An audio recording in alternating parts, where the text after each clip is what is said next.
도내 44개 시험장에서 치러진 수능 시험도 큰 사고 없이 끝났습니다. 수험생들에겐 아쉬움과 후련함이 교차하는 하루였습니다.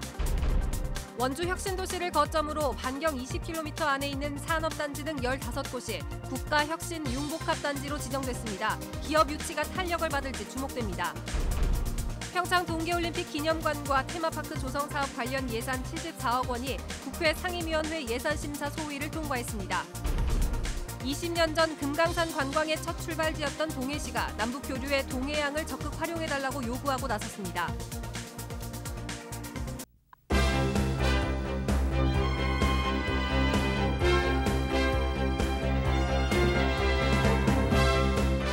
안녕하십니까. 뉴스데스크 원주입니다. 오늘 2019학년도 수학능력시험이 도내 44개 고사장에서 치러졌습니다. 도내에서는 13,000여 명이 시험을 봤는데요. 수험생들은 시험이 다소 어려웠다는 반응이었습니다. 오늘 현장 분위기는 어땠는지 권기만 기자가 전해드립니다. 원주의 한 수학능력시험 고사장. 예전 같은 시끌벅적한 응원전은 없지만 선생님과 후배들이 전하는 진심 어린 응원에 수험생들은 다시 한번 힘을 내봅니다. 다 챙겼지? 도시락 수업병 챙겼죠? 네, 챙겼습니다. 네. 잘 보겠습니다. 어머니는 고사장으로 들어가는 아들의 뒷모습에서 눈을 떼지 못합니다. 준비한 과정에 비하면 너무 빨리 끝나버린 시험. 후회는 없지만 아쉬움이 앞섭니다.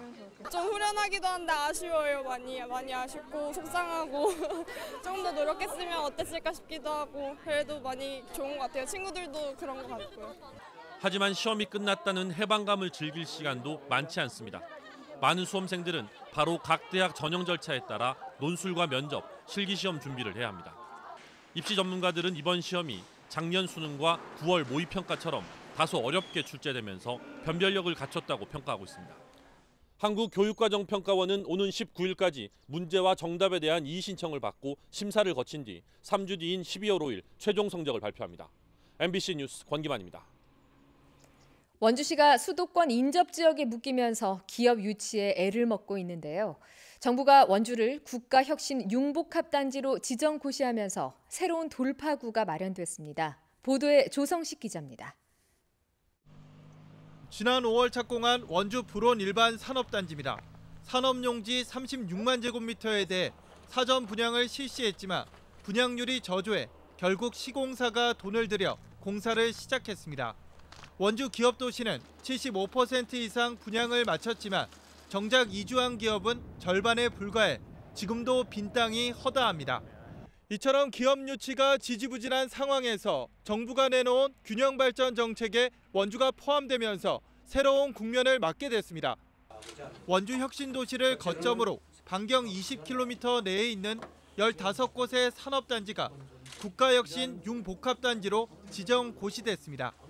이로써 원주가 수도권 인접지역에서 지원 우대 지역으로 바뀌게 된 것인데 수도권 기업에 대한 지원 규모에 큰 차이가 생겼습니다.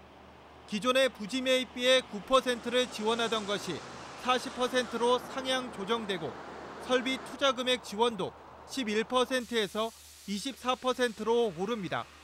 보조금에 대한 국비 부담 비율도 45%에서 75%로 확대됩니다.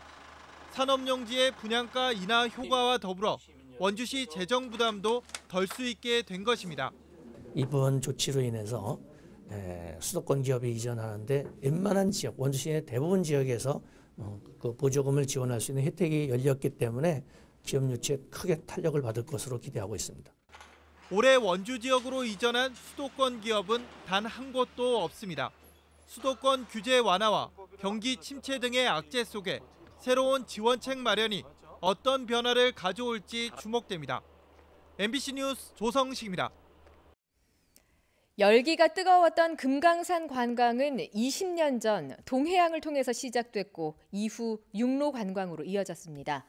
금강산 관광의 첫 출발지였던 동해시가 남북 해빙 기류를 놓치지 않기 위해서 정부에 건의를 하고 제안도 내놨습니다. 유인호 기자가 보도합니다. 금강산 관광선이 뜨거운 환송을 받으면서 동해항을 출항합니다. 말로만 듣고 사진으로만 볼 수 있던 금강산을 직접 가보게 된 역사적인 장면이었습니다. 남북 관계가 화해 분위기로 전환되고 있는 가운데 금강산 관광의 시발점이었던 동해시의 시장이 동해항에서 기자회견을 열었습니다. 남북 교류에 동해항을 적극 활용해달라는 내용입니다.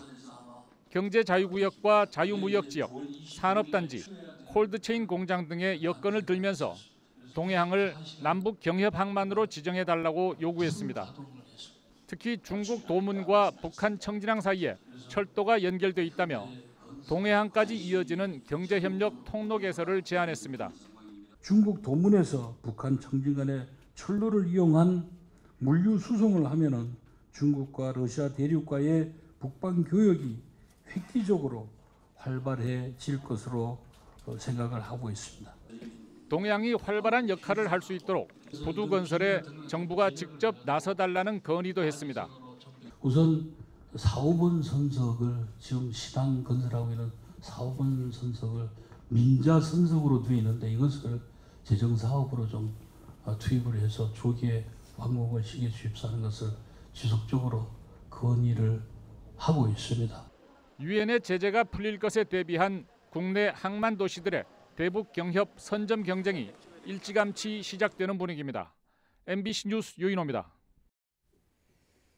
대관령 일대에 추진되는 평창 동계올림픽 기념관과 테마파크 조성 사업 관련 예산 74억 원이 국회 문화체육관광위원회 예산심사소위원회를 통과했습니다. 올림픽 기념관 건립과 테마파크 조성에 드는 전체 예산 118억 원 가운데 내년도에 필요한 국비 규모는 74억 원입니다.